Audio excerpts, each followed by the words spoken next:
हाँ जी दोस्तों, ਅੱਜ ਦੀ ਇਸ ਵੀਡੀਓ ਦੇ ਵਿੱਚ ਆਪਾਂ ਵਿਚਾਰ ਕਰਾਂਗੇ ਜੋ ਪੰਜਾਬ ਸਰਕਾਰ ਦਾ ਖੇਤੀਬਾੜੀ ਤੇ ਕਿਸਾਨ ਭਲਾਈ ਵਿਭਾਗ ਹੈ ਉਸ ਵੱਲੋਂ ਪੰਜਾਬੀ ਟ੍ਰਿਬਿਊਨ 6 ਅਗਸਤ 2022 ਦੇ ਅਖਬਾਰ ਦੇ ਵਿੱਚ ਪਰਾਲੀ ਨਾ ਸਾੜਨ ਲਈ ਤੇ ਪਰਾਲੀ ਦਾ ਪ੍ਰਬੰਧ ਕਰਨ ਦੇ ਲਈ ਝੋਨੇ ਦੀ ਪਰਾਲੀ ਦਾ ਖੇਤਾਂ ਦੇ ਵਿੱਚ ਜ਼ਮੀਨ ਦੇ ਵਿੱਚ ਹੀ ਪ੍ਰਬੰਧ ਕਰਨ ਦੇ ਲਈ ਜਿਵੇਂ ਬੇਲਾਂ ਵਗੈਰਾ ਬਣਾ ਲੈਂਦੇ ਆ ਜਾਂ ਉਹਨੂੰ ਰੀਪਰ ਨਾਲ ਕੱਟਿਆ ਜਾਂਦਾ, ਇਹੋ ਜਿਹੀਆਂ ਮਸ਼ੀਨਾਂ 'ਤੇ ਸਬਸਿਡੀ ਦਿੱਤੀ ਜਾ ਰਹੀ ਹੈ।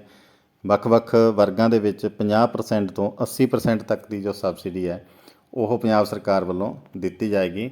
ਇਹ ਇਸ਼ਤਿਹਾਰ ਦੇ ਮੁਤਾਬਕ ਜੋ ਲਾਸਟ ਡੇਟ ਹੈ ਇਸ ਦੀ ਸਬਸਿਡੀ ਲਈ ਔਨਲਾਈਨ ਅਪਲਾਈ ਕਰਨ ਦੀ ਉਹ 15 ਅਗਸਤ 2022 ਹੈ ਅਤੇ ਇਹ ਔਨਲਾਈਨ ਫਾਰਮ ਜਿਹੜਾ ਹੈ ਐਗਰੀ ਮਸ਼ੀਨਰੀ ਪੰਜਾਬ.com ਪੋਰਟਲ ਹੈ, ਇਹਦੇ ਉੱਪਰ ਅਪਲਾਈ ਹੋਣਾ। ਇਹਦੇ ਤਹਿਤ ਜਿਹੜੇ ਅਲੱਗ-ਅਲੱਗ ਮਸ਼ੀਨਾਂ ਨੇ ਉਹ ਇਹ ਟੇਬਲ ਇੱਥੇ ਦਿੱਤਾ ਹੈ। Super SMS, happy seeder, paddy straw chopper, mulcher, zero till drill, super seeder, baler ਜਾਂ ਇਸ ਤੋਂ ਬਾਅਦ ਹੈ ਸ਼ਰਬ master, rotary slasher, crop reaper, ਉਲਟਾਵੇਂ ਹਲ। ਇਹ 8-9 ਤਰ੍ਹਾਂ ਦੀਆਂ ਮਸ਼ੀਨਾਂ ਇੱਥੇ ਦਿੱਤੀਆਂ ਜੋ ਔਨਲਾਈਨ ਸਬਸਿਡੀ ਅਪਲਾਈ ਹੋਣੀ ਹੈ। ਅਤੇ ਇਸ ਤੋਂ ਇਲਾਵਾ ਇਸ ਤਰ੍ਹਾਂ ਦੀ ਜੇ ਕੋਈ ਹੋਰ ਜਾਣਕਾਰੀ ਕਿਸਾਨ ਭਰਾ ਆਪਣੇ ਮੁੱਖ ਖੇਤੀਬਾੜੀ ਅਫਸਰ ਸਾਹਿਬ ਤੋਂ ਲੈਣਾ ਚਾਹੁੰਦੇ ਹੈ, ਤੁਹਾਡੇ ਜ਼ਿਲ੍ਹੇ ਦੇ ਮੁੱਖ ਖੇਤੀਬਾੜੀ ਅਫਸਰਾਂ ਦੇ ਨੰਬਰ ਇਸੇ ਵਿਗਿਆਪਨ ਦੇ ਵਿੱਚ, ਇਸੇ ਇਸ਼ਤਿਹਾਰ ਦੇ ਵਿੱਚ ਮੋਬਾਈਲ ਨੰਬਰ ਦਿੱਤੇ ਹੋਏ ਨੇ। ਜਿਵੇਂ ਇੱਥੇ ਲਿਖਿਆ ਵਧੇਰੇ ਜਾਣਕਾਰੀ ਲਈ ਆਪਣੇ ਜ਼ਿਲ੍ਹੇ ਦੇ ਮੁੱਖ ਖੇਤੀਬਾੜੀ ਅਫਸਰ ਨਾਲ ਸੰਪਰਕ ਕਰੋ, ਤਾਂ ਇਹ ਵੱਖ-ਵੱਖ ਜ਼ਿਲ੍ਹਿਆਂ ਦੇ ਖੇਤੀਬਾੜੀ ਅਫਸਰਾਂ ਦੇ ਮੋਬਾਈਲ ਨੰਬਰ ਨੇ ਜੋ ਇਸ ਇਸ਼ਤਿਹਾਰ ਦੇ ਵਿੱਚ ਦਿੱਤੇ ਨੇ। ਤੁਸੀਂ ਇੱਥੋਂ ਵੀ ਹੋਰ ਜਾਣਕਾਰੀ, ਵਧੇਰੇ ਜਾਣਕਾਰੀ ਪ੍ਰਾਪਤ ਕਰ ਸਕਦੇ ਹੋ ਇਸ ਵਿਸ਼ੇ ਨਾਲ ਸੰਬੰਧਿਤ। ਸਬਸਿਡੀ ਕਿਸ ਤਰ੍ਹਾਂ ਲੈਣੀ ਹੈ, ਕਿਵੇਂ ਫਾਰਮ ਅਪਲਾਈ ਕਰਨਾ ਹੈ ਜਾਂ ਹੋਰ ਕੋਈ ਵੀ ਇਸ ਟੌਪਿਕ 'ਤੇ। ਸੋ ਹੁਣ ਆਪਾਂ ਤੁਹਾਨੂੰ ਇਸ ਸਕੀਮ ਦੀਆਂ ਜੋ ਜ਼ਰੂਰੀ ਹਦਾਇਤਾਂ ਨੇ, ਜੋ ਜ਼ਰੂਰੀ ਦਿਸ਼ਾ ਨਿਰਦੇਸ਼ ਨੇ, ਉਹ ਇੱਕ-ਇੱਕ ਕਰਕੇ ਸਮਝਾਉਣ ਲੱਗੇ ਹਾਂ ਤਾਂ ਕਿ ਤੁਹਾਨੂੰ ਇਹ ਫਾਰਮ, ਸਬਸਿਡੀ ਦਾ ਫਾਰਮ ਜੋ ਹੈ ਔਨਲਾਈਨ ਅਪਲਾਈ ਕਰਨ ਤੋਂ ਪਹਿਲਾਂ ਸਾਰੀਆਂ ਹਦਾਇਤਾਂ ਦਾ ਪਤਾ ਹੋਵੇ ਅਤੇ ਤੁਸੀਂ ਉਹਦੇ ਮੁਤਾਬਕ ਹੀ ਆਪਣਾ ਫਾਰਮ ਔਨਲਾਈਨ ਭਰਵਾ ਸਕੋ ਜਾਂ ਆਪਣੇ ਘਰ ਬੈਠੇ ਆਪਣੇ ਮੋਬਾਈਲ ਲੈਪਟਾਪ ਤੋਂ ਭਰ ਸਕੋ। ਹੁਣ ਇੱਕ-ਇੱਕ ਕਰਕੇ ਆਪਾਂ ਇਹਦੀਆਂ ਹਦਾਇਤਾਂ ਜਾਣਾਂਗੇ।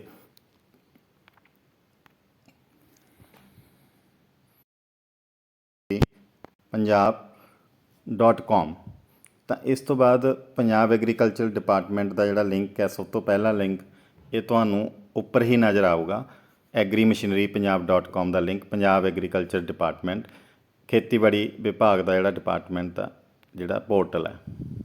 ਜਦੋਂ ਤੁਸੀਂ ਕਲਿੱਕ ਕਰੋਗੇ ਪਹਿਲੇ ਨੰਬਰ 'ਤੇ ਜੋ ਤੁਹਾਡੇ ਕੋਲ ਆ ਰਿਹਾ, ਇਸ ਤੋਂ ਬਾਅਦ ਇਸ ਤਰ੍ਹਾਂ ਦਾ ਮੈਨੂ ਤੁਹਾਡੇ ਕੋਲ, ਇਸ ਤਰ੍ਹਾਂ ਦੀ ਜਿਹੜੀ ਵਿੰਡੋ ਹੈ, ਸਕਰੀਨ ਹੈ, ਉਹ ਓਪਨ ਹੋ ਜਾਏਗੀ ਤੁਹਾਡੇ ਮੋਬਾਈਲ ਦੇ ਉੱਪਰ। ਇਹ ਮੈਂ ਮੋਬਾਈਲ ਤੋਂ ਆਪਰੇਟ ਕਰ ਰਿਹਾ, ਮੋਬਾਈਲ ਤੋਂ ਓਪਨ ਕਰ ਰਿਹਾ, ਤਾਂ ਕਰਕੇ ਇਸ ਤਰ੍ਹਾਂ ਦਾ ਨਜ਼ਰ ਆ ਰਿਹਾ। ਲੈਪਟਾਪ ਜਾਂ ਕੰਪਿਊਟਰ ਦੇ ਉੱਪਰ ਸੱਜੇ ਹੱਥ ਉੱਪਰ ਟੌਪ 'ਤੇ ਸਿਖਰ 'ਤੇ ਖੂੰਜੇ ਦੇ ਵਿੱਚ ਤੁਹਾਨੂੰ ਅਲੱਗ-ਅਲੱਗ ਲਿੰਕ ਨਜ਼ਰ ਆਉਣਗੇ। ਉਹ ਕਿਹੜੇ ਲਿੰਕ ਨੇ, ਜਿਵੇਂ ਇੱਥੇ ਇਹ ਮੈਨਿਊ ਲਿਖਿਆ, ਇਸ ਤਰ੍ਹਾਂ ਦਾ ਮੈਨਿਊ ਜਦੋਂ ਹੁਣ ਆਪਾਂ ਕਲਿੱਕ ਕਰਦੇ ਹਾਂ ਉੱਥੇ ਮੈਨਿਊ ਨਜ਼ਰ ਨਹੀਂ ਆਏਗਾ ਲੈਪਟਾਪ 'ਤੇ, ਤਾਂ ਤੁਹਾਨੂੰ ਇਹ 3 ਲਿੰਕ ਨਜ਼ਰ ਆਉਣਗੇ। ਝੋਨੇ ਦੀ ਸਿੱਧੀ ਬਿਜਾਈ ਸਕੀਮ 2022, ਉਸ ਤੋਂ ਬਾਅਦ CRM scheme, crop residue management scheme, notice board, ਅਤੇ ਉਸ ਤੋਂ ਬਾਅਦ ਲੌਗਇਨ। ਇਹ ਜਿੱਥੇ ਨਜ਼ਰ ਆ ਰਿਹਾ ਤੁਹਾਨੂੰ, ਤਾਂ ਆਪਾਂ ਨੇ CRM ਸਕੀਮ ਦੀ ਗੱਲ ਕਰਨੀ ਹੈ ਤਾਂ ਆਪਾਂ CRM ਸਕੀਮ 'ਤੇ ਜਿੱਥੇ ਆਪਣੇ ਕੋਲ ਐਰੋ ਲੱਗਿਆ, ਨਿਸ਼ਾਨ ਲੱਗਿਆ ਇੱਕ, ਇੱਥੇ ਆਪਾਂ ਕਲਿੱਕ ਕਰਨਾ।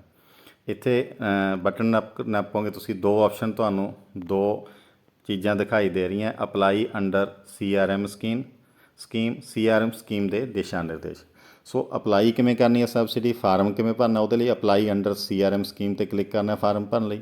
CRM ਸਕੀਮ ਦੇ ਦਿਸ਼ਾ ਨਿਰਦੇਸ਼ ਜਾਣਨ ਦੇ ਲਈ, ਪੜ੍ਹਨ ਦੇ ਲਈ ਆਪਾਂ CRM ਸਕੀਮ ਦੇ ਦਿਸ਼ਾ ਨਿਰਦੇਸ਼ 'ਤੇ ਕਲਿੱਕ ਕਰਨਾ ਹੈ।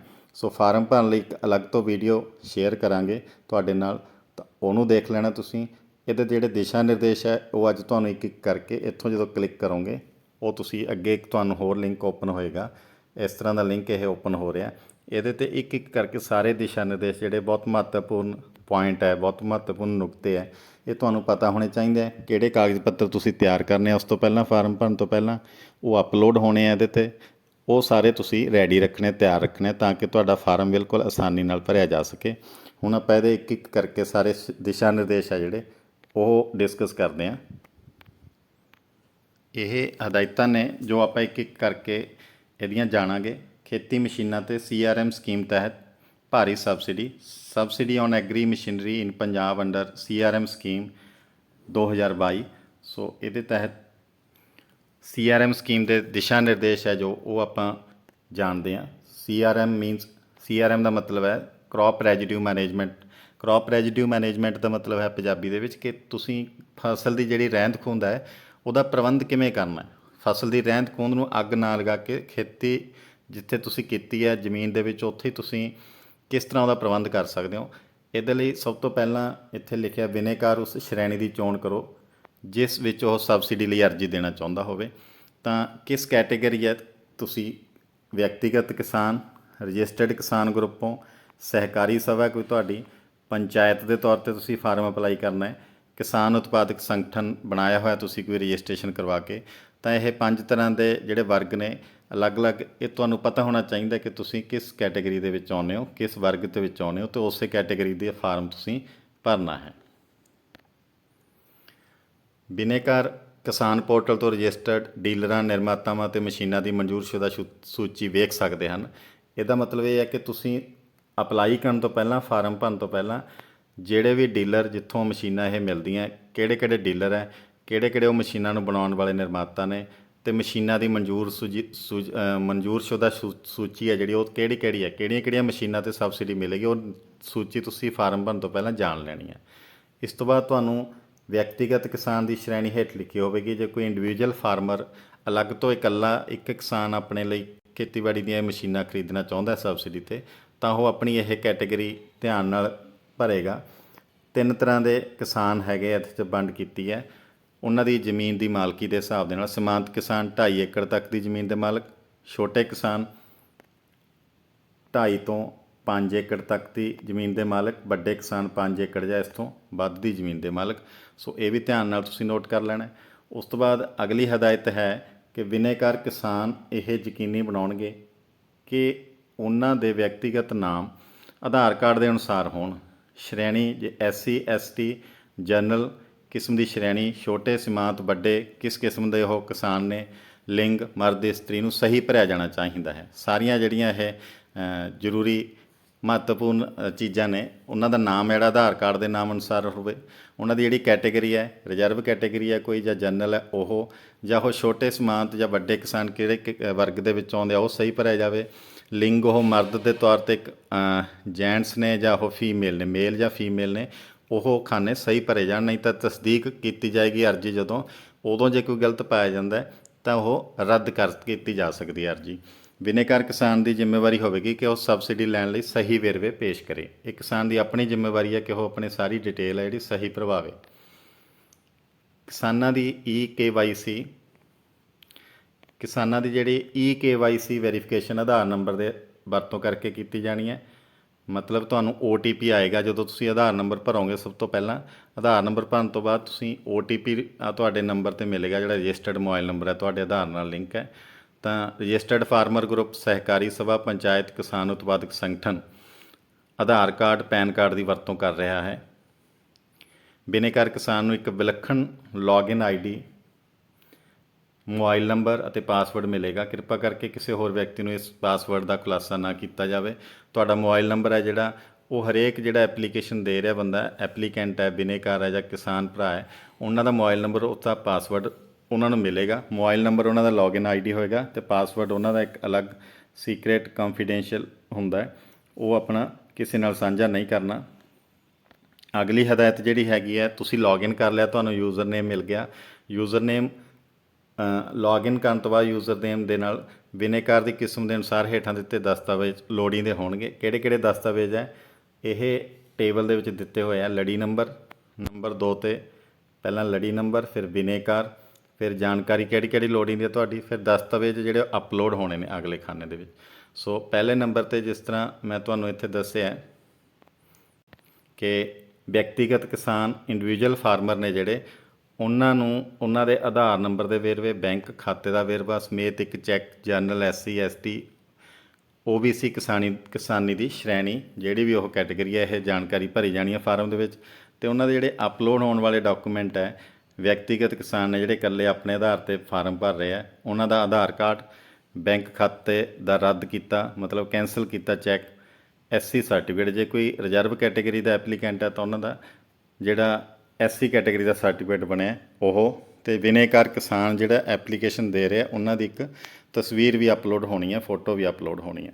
ਦੂਸਰੇ ਨੰਬਰ ਦੀ ਜਿਹੜੀ ਕੈਟਾਗਰੀ ਹੈ ਉਹ ਹੈ ਰਜਿਸਟਰਡ ਕਿਸਾਨ ਗਰੁੱਪ, ਸਹਿਕਾਰੀ ਸਭਾ, ਪੰਚਾਇਤ, ਕਿਸਾਨ ਉਤਪਾਦਕ ਸੰਗਠਨ ਰਜਿਸਟਰਡ ਹੋਣ, ਬਟ ਉਹ ਇਹ ਸ਼ਰਤ ਹੈ ਕਿ ਉਹ ਰਜਿਸਟ੍ਰੇਸ਼ਨ ਉਹਨਾਂ ਦੀ ਜਿਹੜੀ ਹੈਗੀ ਪਹਿਲਾਂ ਤੋਂ ਹੋਣੀ ਚਾਹੀਦੀ ਹੈ, ਉਹਨਾਂ ਦੇ ਸੰਗਠਨ ਦੀ ਜਾਂ ਕਿਸਾਨ ਗਰੁੱਪ ਦੀ ਜਾਂ ਸਹਿਕਾਰੀ ਸਭਾ ਦੀ। ਤਾਂ ਇਹਨਾਂ ਦੀ ਜਿਹੜੀ ਜਾਣਕਾਰੀ ਇਹਦੇ 'ਚ ਫਾਰਮ 'ਚ ਭਰੀ ਜਾਣੀ ਹੈ ਪਹਿਲਾਂ ਤੋਂ ਉਹਨਾਂ ਨੂੰ ਪਤਾ ਹੋਵੇ ਫਾਰਮ ਭਰਨ ਤੋਂ ਪਹਿਲਾਂ, ਉਹ ਹੈ ਪੈਨ ਨੰਬਰ, ਰਜਿਸਟ੍ਰੇਸ਼ਨ ਨੰਬਰ, ਪ੍ਰਧਾਨ ਅਤੇ ਹੋਰ 2 ਮੈਂਬਰਾਂ ਦਾ ਆਧਾਰ ਦਾ ਵੇਰਵਾ, ਬੈਂਕ ਖਾਤੇ ਦਾ ਵੇਰਵਾ, ਖਾਤਾ ਨੰਬਰ ਬਿਨੇਕਾਰ ਦੇ ਨਾਮ ਚਾਹੀਦਾ ਹੈ, ਜਿਹੜਾ ਖਾਤਾ ਨੰਬਰ ਹੈ ਬਿਨੇਕਾਰ ਦੇ ਨਾਮ 'ਤੇ ਹੋਵੇ, ਖਾਤਾ ਨੰਬਰ, IFSC ਕੋਡ, ਬੈਂਕ ਦਾ ਜਿਹੜਾ ਪੂਰਾ ਪਤਾ ਹੈ ਉਹ ਉਹਨਾਂ ਦਾ ਭਰਿਆ ਜਾਣਾ, ਉਹ ਪਤਾ ਹੋਵੇ ਉਹਨਾਂ ਨੂੰ।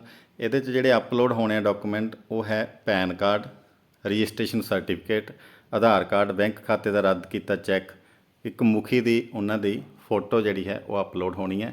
ਸੋ ਇਹ ਚੀਜ਼ਾਂ ਨੇ, ਇਹ ਧਿਆਨ ਨਾਲ ਨੋਟ ਕਰ ਲੈਣੀਆਂ ਨੇ ਜੀ। ਗਲਤ ਜਾਣਕਾਰੀ ਦੇਣ 'ਤੇ ਸਬਸਿਡੀ ਤੋਂ ਇਨਕਾਰ ਕੀਤਾ ਜਾ ਸਕਦਾ ਹੈ। ਅਗਲੀ ਹਦਾਇਤ ਇਹ ਹੈ ਕਿ ਜੇ ਤੁਸੀਂ ਕੋਈ ਗਲਤ ਜਾਣਕਾਰੀ ਮੁਹੱਈਆ ਕਰਵਾ ਰਹੇ ਹੋ ਤਾਂ ਤੁਹਾਨੂੰ ਸਬਸਿਡੀ ਦੇਣ ਤੋਂ ਮਨ੍ਹਾ ਕੀਤਾ ਜਾ ਸਕਦਾ ਹੈ ਕਿਸੇ ਵੀ ਟਾਈਮ। ਜੇ ਤੁਹਾਡੀ ਜਿਹੜੀ ਵੈਰੀਫਿਕੇਸ਼ਨ ਹੋ ਰਹੀ ਹੈ, ਤੁਹਾਡੀ ਤਸਦੀਕ ਹੋ ਰਹੀ ਹੈ ਅਰਜੀ ਦੀ, ਤਾਂ ਤੁਹਾਨੂੰ ਗਲਤ ਪਾਇਆ ਜਾਂਦਾ ਤਾਂ ਤੁਹਾਡੀ ਸਬਸਿਡੀ 'ਤੇ ਇਨਕਾਰ ਲੱਗ ਸਕਦਾ ਹੈ, ਤੁਹਾਡੀ ਸਬਸਿਡੀ ਰੱਦ ਹੋ ਸਕਦੀ ਹੈ। ਸਾਰੇ ਸਟਾਰ ਖੇਤਰ ਨੇ ਜਿਹੜੇ ਸਟਾਰ ਵਾਲੇ ਖਾਨੇ ਨੇ ਜਿਹੜੇ ਉਹ ਭਰਨੇ ਬਹੁਤ ਲਾਜ਼ਮੀ ਨੇ। ਅਰਜੀ ਵਿੱਚ ਭਰਿਆ ਮੋਬਾਈਲ ਨੰਬਰ ਸਹੀ ਅਤੇ ਕੰਮ ਕਰਦਾ ਹੋਵੇ। ਇਹ ਕਿਸਾਨ ਬਿਨੇਕਾਰ ਲਈ ਇਹ ਨੰਬਰ ਇਸ ਪੋਰਟਲ ਦੀ ID ਹੋਵੇਗੀ ਅਤੇ ਇਸ ਨੰਬਰ 'ਤੇ ਹੀ ਵੱਖ-ਵੱਖ ਤਰ੍ਹਾਂ ਦੇ ਸੰਦੇਸ਼ ਭੇਜੇ ਜਾਣਗੇ। ਜੇ ਕੋਈ ਵੀ ਮੋਬਾਈਲ ਨੰਬਰ ਜਿਹੜਾ ਦਿੱਤਾ ਉਹ ਬਾਅਦ 'ਚ ਬੰਦ ਹੋ ਜਾਂਦਾ, ਇਹ ਨਹੀਂ ਹੋਣਾ ਚਾਹੀਦਾ। ਪੱਕਾ ਨੰਬਰ ਆਪਣਾ ਮੋਬਾਈਲ ਦਾ ਦੇਣਾ, ਇਹੀ ਤੁਹਾਡੀ ID ਹੋਏਗੀ, ਵਾਰ-ਵਾਰ ਯੂਜ਼ ਹੋਣਾ ਜਦੋਂ OTP ਆਏਗਾ ਇਸ 'ਤੇ। ਅਤੇ ਵਾਰ-ਵਾਰ ਜਿਹੜਾ ਵੀ ਤੁਹਾਡੀ ਸਬਸਿਡੀ ਦੀ ਜਿਹੜੀ ਅਰਜੀ ਦਿੱਤੀ ਹੈ ਉਹਦਾ ਪ੍ਰੋਸੈਸ ਚੱਲ ਰਿਹਾ, ਕੀ ਸਟੈਪ ਕਲੀਅਰ ਹੋ ਗਏ, ਉਹ ਤੁਹਾਨੂੰ ਸਮੇਂ-ਸਮੇਂ 'ਤੇ ਇੱਕ ਮੈਸੇਜ ਰਾਹੀਂ ਅਪਡੇਟ ਕੀਤਾ ਜਾਏਗਾ, ਤੁਹਾਨੂੰ ਮੈਸੇਜ ਮਿਲਦਾ ਰਹੇਗਾ। ਅਰਜੀ ਵਿੱਚ ਭਰੇ ਬੈਂਕ ਖਾਤੇ ਵਿੱਚ ਸਬਸਿਡੀ ਜਾਰੀ ਕੀਤੀ ਜਾਵੇਗੀ। ਜਿਹੜਾ ਤੁਸੀਂ ਅਰਜੀ ਦੇ ਵਿੱਚ ਬੈਂਕ ਖਾਤੇ ਦੀ ਵੇਰਵੇ ਦਿੱਤੇ ਹੈ ਉਸੇ ਖਾਤੇ ਦੇ ਵਿੱਚ ਤੁਹਾਡੀ ਸਬਸਿਡੀ ਦੀ ਰਕਮ ਹੈ ਜਿਹੜੀ ਟ੍ਰਾਂਸਫਰ ਕੀਤੀ ਜਾਣੀ ਹੈ। ਬੈਂਕ ਖਾਤਾ ਬਿਨੇਕਾਰ ਦੇ ਨਾਮ 'ਤੇ ਹੋਣਾ ਚਾਹੀਦਾ ਹੈ, ਇਹ ਜ਼ਰੂਰ ਨੋਟ ਕਰ ਲੈਣਾ। ਜਿਸ ਨਾਂ 'ਤੇ ਤੁਸੀਂ ਅਰਜੀ ਦੇ ਰਹੇ ਹੋ ਉਸੇ ਨਾਂ ਦਾ ਬੈਂਕ ਖਾਤਾ ਹੋਣਾ ਚਾਹੀਦਾ, ਉਸੇ ਨਾਂ ਦੇ ਬੈਂਕ ਦੇ ਵੇਰਵੇ ਦੇਣੇ ਆ। ਵਿਅਕਤੀਗਤ ਕਿਸਾਨ, ਰਜਿਸਟਰਡ ਕਿਸਾਨ ਸਮੂਹ, ਸਹਿਕਾਰੀ ਸਭਾ, ਪੰਚਾਇਤ, ਕਿਸਾਨ ਉਤਪਾਦਕ ਸੰਗਠਨ ਰਜਿਸਟਰਡ ਜੇ ਕੋਈ ਵੀ ਹੋਵੇ, ਜੋ ਕੋਈ ਹੋਵੇ ਉਹਦੇ ਨਾਂ 'ਤੇ ਹੀ ਤੁਹਾਡਾ ਖਾਤਾ ਹੋਣਾ ਚਾਹੀਦਾ। ਰਜਿਸਟਰਡ ਕਿਸਾਨ ਗਰੁੱਪ, ਸਹਿਕਾਰੀ ਸਭਾ, ਪੰਚਾਇਤ, ਕਿਸਾਨ ਉਤਪਾਦਕ ਸੰਗਠਨ ਦੇ ਮਾਮਲੇ ਵਿੱਚ ਕਿਸੇ ਵੀ ਇੱਕ ਵਿਅਕਤੀ ਦੇ ਨਾਮ ਦਾ ਬੈਂਕ ਖਾਤਾ ਸਵੀਕਾਰ ਨਹੀਂ ਕੀਤਾ ਜਾਵੇਗਾ। ਸੋ ਇਹ ਚੀਜ਼ ਨੋਟ ਕਰ ਲੈਣੀ ਹੈ ਕਿ ਜੇ ਤੁਸੀਂ ਇੰਡੀਵਿਜੂਅਲ ਇਕੱਲੇ ਫਾਰਮ ਅਪਲਾਈ ਕਰ ਰਹੇ ਹੋ ਤਾਂ ਤੁਹਾਡੇ ਨਾਮ ਦਾ ਖਾਤਾ ਹੋਣਾ ਚਾਹੀਦਾ, ਪਰ ਜੇ ਤੁਸੀਂ ਗਰੁੱਪ ਦੇ ਤੌਰ 'ਤੇ, ਸਹਿਕਾਰੀ ਸਭਾ ਜਾਂ ਪੰਚਾਇਤ, ਕਿਸਾਨ ਉਤਪਾਦਕ ਸੰਗਠਨ ਦੇ ਤੌਰ 'ਤੇ ਅਪਲਾਈ ਕਰ ਰਹੇ ਹੋ ਸਬਸਿਡੀ ਦੇ ਲਈ, ਤਾਂ ਇੱਕ ਵਿਅਕਤੀ ਦਾ ਬੈਂਕ ਖਾਤਾ ਸਵੀਕਾਰ ਨਹੀਂ ਕੀਤਾ ਜਾਵੇਗਾ। ਸਾਰਿਆਂ ਦਾ, ਜਾਂ ਜਿਵੇਂ ਲਿਖਿਆ ਕਿ 2 ਜਿਹੜੇ ਹੈਗੇ, ਇੱਕ ਪ੍ਰਧਾਨ ਅਤੇ ਇੱਕ ਹੋਰ ਉਹਨਾਂ ਦੇ ਮੈਂਬਰ, 2 ਦਾ, ਇੱਕ ਤੋਂ ਜ਼ਿਆਦਾ ਦਾ ਖਾਤਾ ਉਹਨਾਂ ਦਾ ਜੁਆਇੰਟ ਖਾਤਾ ਹੋਊਗਾ ਮੇਰੇ ਖਿਆਲ, ਤਾਂ ਉਹ ਸਵੀਕਾਰ ਕੀਤਾ ਜਾਏਗਾ। ਅਗਲੀ ਜਿਹੜੀ ਮਹੱਤਵਪੂਰਨ ਹਦਾਇਤ ਹੈ ਇਹ ਹੈ ਕਿ ਫੋਟੋਆਂ ਜੋ ਅਪਲੋਡ ਹੋਣੀਆਂ ਨੇ ਉਹ ਫੋਟੋਆਂ ਅਤੇ ਦਸਤਾਵੇਜ਼ਾਂ ਨੂੰ JPG ਅਤੇ PNG 'ਚ ਸਕੈਨ ਕਰ ਲੈਣਾ ਤੁਸੀਂ। ਉਹਦਾ ਸਾਈਜ਼ ਹੈ ਜਿਹੜਾ ਉਹ 1 MB ਤੋਂ ਵੱਧ ਨਾ ਹੋਵੇ। ਇੱਥੇ ਇਹਨਾਂ ਨੇ ਕਲੀਅਰ ਲਿਖਿਆ ਹੈ ਕਿ ਤੁਹਾਡਾ ਜਿਹੜਾ ਸਾਈਜ਼ ਹੈ ਇਹਦਾ ਉਹ 1 MB ਤੋਂ ਜ਼ਿਆਦਾ ਨਹੀਂ ਹੋਣਾ ਚਾਹੀਦਾ। ਇਹ ਪਹਿਲਾਂ ਹੀ ਤੁਸੀਂ ਜਿਹੜੇ ਡਾਕੂਮੈਂਟ ਤੁਹਾਡੇ ਸਰਟੀਫਿਕੇਟ ਅਪਲੋਡ ਹੋਣੇ ਨੇ ਉਹਨਾਂ ਦਾ ਸਾਈਜ਼ JPG ਫਾਰਮ, ਉਹਨਾਂ ਦੀ ਫੋਟੋ ਬਣਾ ਕੇ 1 MB ਤੱਕ ਰੱਖ ਲੈਣਾ ਹੈ, ਸੈੱਟ ਕਰ ਲੈਣਾ ਉਹਨੂੰ, ਤਾਂ ਕਿ ਤੁਹਾਨੂੰ ਫਾਰਮ ਭਰਦੇ ਸਮੇਂ ਕਿਸੇ ਤਰ੍ਹਾਂ ਦੀ ਦਿੱਕਤ ਦਾ ਸਾਹਮਣਾ ਨਾ ਕਰਨਾ ਪਵੇ। ਹੌਟਸਪੌਟ ਜ਼ਿਲ੍ਹਿਆਂ ਦੇ ਹੌਟਸਪੌਟ ਪਿੰਡਾਂ ਤੋਂ ਪ੍ਰਾਪਤ ਅਰਜ਼ੀਆਂ ਨੂੰ ਦੂਜਿਆਂ ਨਾਲੋਂ ਪਹਿਲ ਦਿੱਤੀ ਜਾਵੇਗੀ। ਮਤਲਬ ਇਹ ਹੈ ਕਿ ਹੌਟਸਪੌਟ ਤੋਂ ਭਾਵ ਜਿੱਥੇ ਮੁਹੱਈਆ ਕੀਤੀਆਂ ਗਈਆਂ ਮਸ਼ੀਨਾਂ ਦੂਜੇ ਪਿੰਡਾਂ ਜ਼ਿਲ੍ਹਿਆਂ ਦੇ ਮੁਕਾਬਲੇ ਤੁਲਨਾਤਮਕ ਤੌਰ 'ਤੇ ਘੱਟ ਹੋਣ। ਹੌਟਸਪੌਟ ਜ਼ਿਲ੍ਹੇ ਉਹ ਨੇ ਜਿੱਥੇ ਪਹਿਲਾਂ ਤੋਂ ਮੁਹੱਈਆ ਕੀਤੀਆਂ ਜਾ ਚੁੱਕੀਆਂ ਨੇ ਮਸ਼ੀਨਾਂ, ਪਰ ਉਹਨਾਂ ਦੇ ਮੁਕਾਬਲੇ ਕਈ ਜ਼ਿਲ੍ਹਿਆਂ ਦੇ ਵਿੱਚ, ਕਈ ਪਿੰਡਾਂ ਦੇ ਵਿੱਚ ਅਜੇ ਤੱਕ ਇਹ ਮਸ਼ੀਨਾਂ ਸਬਸਿਡੀ 'ਤੇ ਨਹੀਂ ਪਹੁੰਚੀਆਂ, ਤਾਂ ਉਹ ਹੌਟਸਪੌਟ ਪਿੰਡ ਜਾਂ ਹੌਟਸਪੌਟ ਜ਼ਿਲ੍ਹੇ ਕਹੇ ਜਾਂਦੇ ਨੇ। ਇਸ ਲਈ ਹੌਟਸਪੌਟ ਜ਼ਿਲ੍ਹਿਆਂ ਦੇ ਪਿੰਡ ਜਾਂ ਜਿਹੜੇ ਕਿਸਾਨ ਨੇ ਉਹਨਾਂ ਦੀਆਂ ਅਰਜ਼ੀਆਂ ਨੂੰ ਦੂਜਿਆਂ ਨਾਲੋਂ ਪਹਿਲ ਦਿੱਤੀ ਜਾਏਗੀ। ਅਗਲਾ ਜਿਹੜੀ ਹਦਾਇਤ ਹੈ, ਬਿਨੈ ਪੱਤਰਾਂ ਦੀ ਮੁਕੰਮਲ ਛਾਣਬੀਣ ਕੀਤੀ ਜਾਏਗੀ। ਵਿਭਾਗ ਵੱਲੋਂ ਫੰਡਾਂ ਦੀ ਉਪਲਬਧਤਾ ਹੋਰ ਵਿਭਾਗੀ ਨਿਯਮਾਂ ਸ਼ਰਤਾਂ ਦੇ ਆਧਾਰ 'ਤੇ ਹੀ ਮਨਜ਼ੂਰੀ ਦਿੱਤੀ ਜਾਵੇਗੀ। ਪੂਰੀ ਛਾਣਬੀਣ ਕਰਨ ਤੋਂ ਬਾਅਦ ਜੇਕਰ ਵਿਭਾਗ ਕੋਲ ਉਪਲਬਧ ਫੰਡ ਹੈਗੇ ਹੈ, ਵਿਭਾਗੀ ਨਿਯਮਾਂ ਅਤੇ ਸ਼ਰਤਾਂ ਜਿਹੜੇ ਬਿਨੇਕਾਰ ਉਹ ਪੂਰੀਆਂ ਕਰਦੇ ਆ ਉਹਨਾਂ ਦੇ ਆਧਾਰ 'ਤੇ ਹੀ ਤੁਹਾਡੀ ਸਬਸਿਡੀ ਮਨਜ਼ੂਰ ਕੀਤੀ ਜਾਵੇਗੀ। ਅਗਲੀ ਜਿਹੜੀ ਹਦਾਇਤ ਹੈ ਉਹ ਇਹਦੇ 'ਚ ਲਿਖਿਆ ਹੈ ਕਿ ਇੱਕ ਤੋਂ ਵੱਧ ਅਰਜ਼ੀ ਨਾ ਦਿਓ। ਮਤਲਬ ਜੇ ਤੁਸੀਂ ਮਸ਼ੀਨਾਂ 3 ਜਾਂ 4 ਤੇ ਸਬਸਿਡੀ ਲੈਣੀ ਹੈ ਤਾਂ ਤੁਹਾਨੂੰ ਵਾਰ-ਵਾਰ ਇੱਕ ਮਸ਼ੀਨ ਲਈ ਇੱਕ ਅਰਜ਼ੀ ਦੇਣ ਦੀ ਲੋੜ ਨਹੀਂ ਹੈ। ਤੁਹਾਨੂੰ ਸਿਰਫ ਇੱਕ ਹੀ ਅਰਜ਼ੀ ਆਨਲਾਈਨ ਅਪਲਾਈ ਕਰਨੀ ਪਊਗੀ। ਉਹੀ ਅਰਜ਼ੀ ਦੇ ਵਿੱਚ ਤੁਸੀਂ ਆਪਣੀ ਪਹਿਲ ਦੇ ਆਧਾਰ 'ਤੇ ਮਸ਼ੀਨਾਂ ਦਾ ਜਿਹੜਾ ਕਰਮ ਨੰਬਰ ਦਿਓਗੇ, ਕਿਹੜੀ ਮਸ਼ੀਨ ਤੁਹਾਨੂੰ ਸਭ ਤੋਂ ਜ਼ਰੂਰੀ ਚਾਹੀਦੀ ਹੈ, ਕਿਹੜੀ ਉਸ ਤੋਂ ਘੱਟ ਚਾਹੀਦੀ ਹੈ, ਉਹ ਇੱਕੋ ਫਾਰਮ ਦੇ ਵਿੱਚ ਭਰੀਆਂ ਜਾਣਗੀਆਂ। ਜਿੰਨੀਆਂ ਮਰਜ਼ੀ ਮਸ਼ੀਨਾਂ ਤੁਸੀਂ ਸਬਸਿਡੀ ਲਈ ਅਪਲਾਈ ਕਰ ਸਕਦੇ ਹੋ। ਅਧੂਰੀ ਅਰਜ਼ੀ ਸਵੀਕਾਰ ਪ੍ਰਵਾਨ ਨਹੀਂ ਕੀਤੀ ਜਾਵੇਗੀ। ਤੁਹਾਡੀ ਜੇ ਕੋਈ ਐਪਲੀਕੇਸ਼ਨ ਦੇ ਵਿੱਚ ਅਰਜ਼ੀ ਦੇ ਵਿੱਚ ਕਮੀ ਹੈ, ਕਿਤੇ ਕੋਈ ਖਾਨਾ ਭਰਨ ਤੋਂ ਰਹਿ ਗਿਆ ਹੈ ਤਾਂ ਉਹ ਪੂਰੀ ਨਹੀਂ ਭਰੀ ਗਈ ਤਾਂ ਉਹ ਤੁਹਾਡੀ ਅਰਜ਼ੀ ਹੈ ਜਿਹੜੀ ਰੱਦ ਹੋ ਸਕਦੀ ਹੈ। ਅਗਲੀ ਜਿਹੜੀ ਹਦਾਇਤ ਹੈ, ਜੇਕਰ ਬਿਨੇਕਾਰ ਕਿਸਾਨ ਨੇ ਪਹਿਲਾਂ ਇਨਸਿਟੂ CRM ਸਕੀਮ ਵਿੱਚ ਪਿਛਲੇ 4 ਸਾਲਾਂ ਦੌਰਾਨ ਕਿਸੇ ਵੀ ਮਸ਼ੀਨ 'ਤੇ ਸਬਸਿਡੀ ਲਈ ਹੈ ਤਾਂ ਉਸ ਨੂੰ ਇਸ ਬਾਰੇ ਪੋਰਟਲ 'ਤੇ ਦੱਸਣਾ ਜ਼ਰੂਰੀ ਹੈ। ਇਸ ਤੱਥ ਦੀ ਪੁਸ਼ਟੀ ਵਿਭਾਗ ਵੱਲੋਂ ਕੀਤੀ ਜਾਵੇਗੀ ਅਤੇ ਗਲਤ ਜਾਣਕਾਰੀ ਦੇਣ 'ਤੇ ਸਬਸਿਡੀ ਤੋਂ ਇਨਕਾਰ ਕੀਤਾ ਜਾ ਸਕਦਾ ਹੈ। ਜੇ ਕਿਸੇ ਕਿਸਾਨ ਭਰਾ ਨੇ ਪਹਿਲਾਂ ਸਬਸਿਡੀ ਲਈ ਹੈ ਪਿਛਲੇ ਸਾਲਾਂ ਦੌਰਾਨ 18-19, 19-20, 20-21, 21-22 ਦੇ ਵਿੱਚ 4 ਸਾਲਾਂ ਦਾ ਡਿਟੇਲ ਹੈ ਜਿਹੜੀ ਤੁਸੀਂ ਭਰਨੀ ਹੈ ਕਿ ਮੈਂ ਇਹ ਸਬਸਿਡੀ ਪਹਿਲਾਂ ਇਸ ਮਸ਼ੀਨ 'ਤੇ ਪ੍ਰਾਪਤ ਕੀਤੀ ਹੈ। ਜੇਕਰ ਇਹ ਤੁਸੀਂ ਗਲਤ ਇਨਫੋਰਮੇਸ਼ਨ ਦਿੰਦੇ ਹੋ ਤਾਂ ਤੁਹਾਡੀ ਜਿਹੜੀ ਸਬਸਿਡੀ ਹੈ ਉਹ ਰੱਦ ਹੋ ਸਕਦੀ ਹੈ। ਵਿਅਕਤੀਗਤ ਸ਼੍ਰੇਣੀ ਵਿੱਚ ਬਿਨੇਕਾਰ CRM ਸਕੀਮ ਅਧੀਨ 2 ਮਸ਼ੀਨਾਂ ਲਈ ਅਰਜ਼ੀ ਦੇ ਸਕਦਾ ਹੈ। ਇਹ ਵੀ ਬਹੁਤ ਮਹੱਤਵਪੂਰਨ ਨੁਕਤਾ ਹੈ, ਮਹੱਤਵਪੂਰਨ ਨਿਰਦੇਸ਼ ਨੇ ਕਿ ਜੇ ਕੋਈ ਬਿਨੇਕਾਰ ਨੇ ਵਿਅਕਤੀਗਤ ਤੌਰ 'ਤੇ ਅਪਲਾਈ ਕਰਨਾ ਹੈ ਇਸ ਸਕੀਮ ਲਈ ਤਾਂ ਉਹ ਵੱਧ ਤੋਂ ਵੱਧ 2 ਮਸ਼ੀਨਾਂ ਲਈ ਅਰਜ਼ੀ ਦੇ ਸਕਦਾ ਹੈ। ਜੇ ਕੋਈ ਗਰੁੱਪ ਜਿਵੇਂ ਸਹਿਕਾਰੀ ਸਭਾ, ਪੰਚਾਇਤ ਜਾਂ ਰਜਿਸਟਰਡ ਕਿਸਾਨ ਗਰੁੱਪ ਨੇ ਉਹ ਅਪਲਾਈ ਕਰਨਾ ਚਾਹੁੰਦੇ ਨੇ ਸਬਸਿਡੀ ਦੇ ਵਿੱਚ ਮਸ਼ੀਨਾਂ ਦੇ ਲਈ ਤਾਂ ਉਹ ਘੱਟੋ ਘੱਟ 5 ਲੱਖ ਦੀ ਮਸ਼ੀਨਰੀ ਖਰੀਦਣੀ ਉਹਨਾਂ ਲਈ ਲਾਜ਼ਮੀ ਹੋਵੇਗੀ। 5 ਲੱਖ ਜਾਂ 5 ਲੱਖ ਤੋਂ ਉੱਪਰ ਦੀ ਮਸ਼ੀਨਰੀ ਉਹ ਖਰੀਦ ਸਕਦੇ ਨੇ। 5 ਲੱਖ ਤੋਂ ਘੱਟ ਦੀ ਮਸ਼ੀਨਰੀ ਦੇ ਲਈ ਉਹ ਇਸ ਤਰ੍ਹਾਂ ਦੀ ਅਰਜ਼ੀ ਨਹੀਂ ਦੇ ਸਕਦੇ। ਤਾਂ ਹੁਣ ਇਸ ਸਕੀਮ ਦੀਆਂ ਸਬਸਿਡੀ ਦੀਆਂ ਕੀ ਦਰਾਂ ਨੇ? CRM ਸਕੀਮ ਵਿੱਚ ਸਬਸਿਡੀ ਦੀਆਂ ਦਰਾਂ ਜਿਹੜੀਆਂ ਹੈਗੀਆਂ ਨੇ ਉਹ ਇਸ ਟੇਬਲ ਦੇ ਵਿੱਚ ਤੁਹਾਨੂੰ ਨਜ਼ਰ ਆ ਰਹੀਆਂ ਨੇ। ਲੜੀ ਨੰਬਰ, ਕੈਟੇਗਰੀ, ਸਬਸਿਡੀ ਦੀ ਦਰ। ਸਭ ਤੋਂ ਪਹਿਲਾਂ ਗਰੁੱਪ ਦੇ ਮੁਤਾਬਕ, ਵਰਗ ਦੇ ਮੁਤਾਬਕ ਉਹਨਾਂ ਦੀ ਕੈਟੇਗਰੀ ਦੀ ਜਿਹੜੀ ਹੈ ਵੰਡ ਕੀਤੀ ਗਈ ਹੈ। ਵਿਅਕਤੀਗਤ ਅਤੇ ਉਸ ਤੋਂ ਬਾਅਦ ਰਜਿਸਟਰਡ ਕਿਸਾਨ ਗਰੁੱਪ, ਪੰਚਾਇਤ, ਸਹਿਕਾਰੀ ਸਭਾਵਾਂ ਵਗੈਰਾ।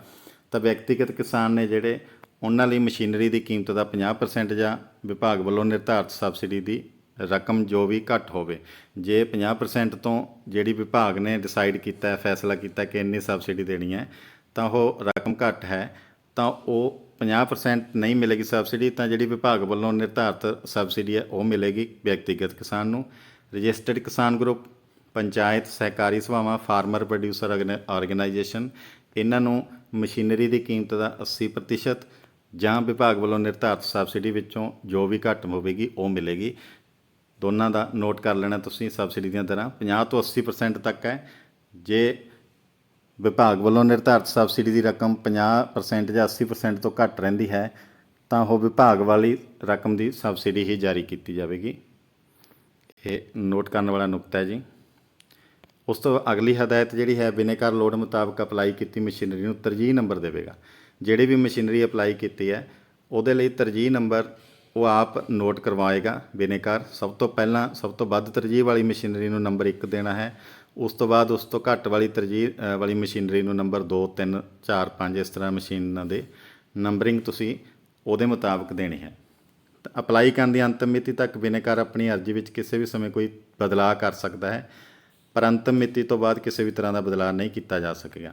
ਇਹ ਚੀਜ਼ ਨੋਟ ਕਰਨ ਵਾਲੀ ਹੈ ਕਿ ਅੰਤਿਮ ਮਿਤੀ ਤੱਕ ਤੁਸੀਂ ਇੱਕ ਵਾਰੀ ਫਾਰਮ ਭਰ ਲਿਆ ਤਾਂ ਉਸ ਤੋਂ ਬਾਅਦ ਕਿਸੇ ਵੀ ਸਮੇਂ ਤੁਸੀਂ ਮਸ਼ੀਨਾਂ ਦੇ ਵਿੱਚ ਚੇਂਜ ਕਰਨੀ ਹੈ, ਆਪਣੀ ਡਿਟੇਲ ਦੇ ਵਿੱਚ ਭਰੇ ਹੋਏ ਫਾਰਮ ਦੇ ਵਿੱਚ ਕੋਈ ਚੇਂਜ ਕਰਨੀ ਚਾਹੁੰਦੇ ਹੋ, ਬਦਲਣਾ ਚਾਹੁੰਦੇ ਕੁਛ ਅਰਜ਼ੀ ਦੇ ਵਿੱਚ, ਆਖਰੀ ਮਿਤੀ ਤੱਕ ਬਦਲ ਸਕਦੇ ਹੋ। ਉਸ ਤੋਂ ਬਾਅਦ ਕਿਸੇ ਤਰ੍ਹਾਂ ਦੀ ਕੋਈ ਚੇਂਜ ਨਹੀਂ ਕਰ ਸਕਦੇ। ਨੈਕਸਟ ਹੈ ਜੀ, ਮਸ਼ੀਨਰੀ ਦੀ ਉਪਲਬਧਤਾ, ਸਬਸਿਡੀ ਦੀਆਂ ਦਰਾਂ, ਸਕੀਮ ਦੀਆਂ ਸ਼ਰਤਾਂ ਵਿਭਾਗ ਵੱਲੋਂ ਕਿਸੇ ਵੀ ਸਮੇਂ ਬਦਲੀਆਂ ਜਾ ਸਕਦੀਆਂ ਨੇ ਕਿ ਮਸ਼ੀਨਰੀ ਉਪਲਬਧ ਹੈ ਸਬਸਿਡੀ 'ਤੇ ਜਾਂ ਨਹੀਂ ਹੈ। ਸਬਸਿਡੀ 50% ਮਿਲੇਗੀ ਜਾਂ ਇਸ ਤੋਂ ਘੱਟ ਮਿਲੇਗੀ, 80 ਮਿਲੇਗੀ, ਇਸ ਤੋਂ ਘੱਟ ਮਿਲੇਗੀ, ਜਾਂ ਇਸ ਸਕੀਮ ਦੀਆਂ ਜਿਹੜੀਆਂ ਸ਼ਰਤਾਂ ਨੇ, ਨਿਯਮ ਨੇ, ਉਹ ਵਿਭਾਗ ਵੱਲੋਂ ਕਿਸੇ ਵੀ ਸਮੇਂ ਬਿਨਾਂ ਸੂਚਨਾ ਤੋਂ ਬਦਲੀਆਂ ਜਾ ਸਕਦੀਆਂ ਨੇ। ਇਹ ਵੀ ਨੋਟ ਕਰਨ ਵਾਲੀ ਗੱਲ ਹੈ। ਉਸ ਤੋਂ ਬਾਅਦ ਬਿਨੇਕਾਰ ਦਾ ਨਾਮ, ਕੈਟੇਗਰੀ, ਮਸ਼ੀਨ ਦੀ ਚੋਣ ਆਦਿ ਜਾਣਕਾਰੀ ਪੋਰਟਲ 'ਤੇ ਵਿਖਾਈ ਜਾ ਸਕਦੀ ਹੈ। ਬਿਨੇਕਾਰ ਨੂੰ ਕਿਸੇ ਵੀ ਕਿਸਮ ਦੀ ਤਾਜ਼ਾ ਜਾਣਕਾਰੀ ਲਈ ਪੋਰਟਲ ਚੈੱਕ ਕਰਦੇ ਰਹਿਣ ਦੀ ਸਲਾਹ ਦਿੱਤੀ ਜਾਂਦੀ ਹੈ ਕਿ ਕੋਈ ਵੀ ਜਾਣਕਾਰੀ ਲੈਣੀ ਹੈ ਬਿਨੇਕਾਰ ਨੇ ਅਰਜੀ ਜਿਨ੍ਹਾਂ ਨੇ ਦਿੱਤੀ ਹੈ ਉਹ ਇਸ ਪੋਰਟਲ ਤੇ ਸਮੇਂ-ਸਮੇਂ ਤੇ ਵਿਜ਼ਿਟ ਕਰਦੇ ਰਹਿਣ, ਚੈੱਕ ਕਰਦੇ ਰਹਿਣ, ਤਾਂ ਕਿ ਉਹਨਾਂ ਨੂੰ ਕੋਈ ਜਿਹੜੀ ਨਵੀਂ ਸੂਚਨਾ ਉਹ ਪ੍ਰਾਪਤ ਹੁੰਦੀ ਰਹੇ ਸਮੇਂ-ਸਮੇਂ ਤੇ। ਅਗਲਾ ਹੈ ਜੀ, ਅਰਜੀ ਜਮ੍ਹਾਂ ਕਰਵਾਉਣ ਨਾਲ ਕੋਈ ਵੀ ਅਰਜ਼ੀਕਾਰ ਮਸ਼ੀਨਰੀ ਦੀ ਖਰੀਦ ਤੇ ਸਬਸਿਡੀ ਲੈਣ ਦਾ ਹੱਕਦਾਰ ਨਹੀਂ ਹੋਵੇਗਾ। ਇਹ ਜ਼ਰੂਰੀ ਨਹੀਂ ਹੈ, ਯਕੀਨਨ ਇਹ ਨਹੀਂ ਹੈ ਕਿ ਤੁਸੀਂ ਅਰਜੀ ਜਮ੍ਹਾਂ ਕਰਵਾ ਦਿੱਤੀ ਇੱਕ ਵਾਰ ਤਾਂ ਤੁਸੀਂ ਸਬਸਿਡੀ ਲੈਣ ਦੇ ਹੱਕਦਾਰ ਹੋਗੇ। ਤੁਹਾਡੀ ਕਿਸੇ ਵੀ ਸਮੇਂ ਅਰਜੀ ਰੱਦ ਕੀਤੀ ਜਾ ਸਕਦੀ ਹੈ, ਤੁਹਾਨੂੰ ਸਬਸਿਡੀ ਤੋਂ ਮਨ੍ਹਾ ਕੀਤਾ ਜਾ ਸਕਦਾ ਹੈ। ਤਾਂ ਇਹ ਚੀਜ਼ ਨੋਟ ਕਰ ਲੈਣੀ ਹੈ ਕਿ ਅਰਜੀ ਦੇਣ ਨਾਲ ਤੁਹਾਡਾ ਹੱਕ ਨਹੀਂ ਬਣ ਜਾਂਦਾ ਕਿ ਤੁਸੀਂ ਸਬਸਿਡੀ ਲੈਣੀ ਹੀ ਲੈਣੀ ਹੈ। ਸੋ ਇਹ ਅਰਜੀ ਜਮ੍ਹਾਂ ਕਰਵਾਉਣ ਦੀ ਜਿਹੜੀ ਆਖਰੀ ਤਰੀਕ ਹੈ ਉਹ 15 ਅਗਸਤ ਹੈ। ਪਰ ਇਹ ਬੜਾ ਪੇਚੀਦਾ ਗੰਭੀਰ ਮਸਲਾ ਹੈ ਜੋ ਵਾਤਾਵਰਨ ਨੂੰ ਬੜਾ ਖਰਾਬ ਕਰ ਰਿਹਾ। ਪਰਾਲੀ ਨੂੰ ਸਾੜਨ ਦਾ ਜਿਹੜਾ ਮੁੱਦਾ ਪਿਛਲੇ ਕਾਫੀ ਸਾਲਾਂ ਤੋਂ ਚਰਚਾ ਦੇ ਵਿੱਚ ਹੈ। ਸਰਕਾਰਾਂ ਵੀ ਇਸ ਪ੍ਰਤੀ ਕਾਫੀ ਗੰਭੀਰ ਨੇ। ਸੋ ਕਿਸਾਨ ਭਰਾਵਾਂ ਨੂੰ ਵੀ ਇਸ 'ਤੇ ਅਮਲ ਕਰਨਾ ਚਾਹੀਦਾ ਹੈ, ਵਾਤਾਵਰਨ ਨੂੰ ਬਚਾਉਣਾ ਚਾਹੀਦਾ ਹੈ। ਇਸ ਤਰ੍ਹਾਂ ਦੀ ਮਸ਼ੀਨਰੀ ਖਰੀਦ ਕੇ ਉਸ 'ਤੇ ਸਬਸਿਡੀ ਪ੍ਰਾਪਤ ਕਰਕੇ ਵਾਤਾਵਰਨ ਨੂੰ ਬਚਾਈਏ। ਸੋ ਲੱਗਦਾ ਹੈ, ਉਮੀਦ ਹੈ ਕਿ ਇਹ 15 ਅਗਸਤ ਤੋਂ ਜਿਹੜੀ ਆਖਰੀ ਮਿਤੀ ਹੈ ਸਰਕਾਰ ਵਧਾ ਵੀ ਸਕਦੀ ਹੈ। ਪੰਜਾਬ ਸਰਕਾਰ ਵੱਲੋਂ ਇਹ ਤਰੀਕ ਹੈ ਜਿਹੜੀ ਵਧਾਈ ਜਾ ਸਕਦੀ ਹੈ। ਪਰ ਫਿਰ ਵੀ ਇਸ ਉਮੀਦ 'ਤੇ ਨਾ ਰਹਿਣਾ ਕਿ ਇਹ ਯਕੀਨਨ ਹੀ ਡੇਟ ਹੈ ਜਿਹੜੀ ਆਖਰੀ ਮਿਤੀ ਹੈ ਵਧਾਈ ਜਾਵੇਗੀ।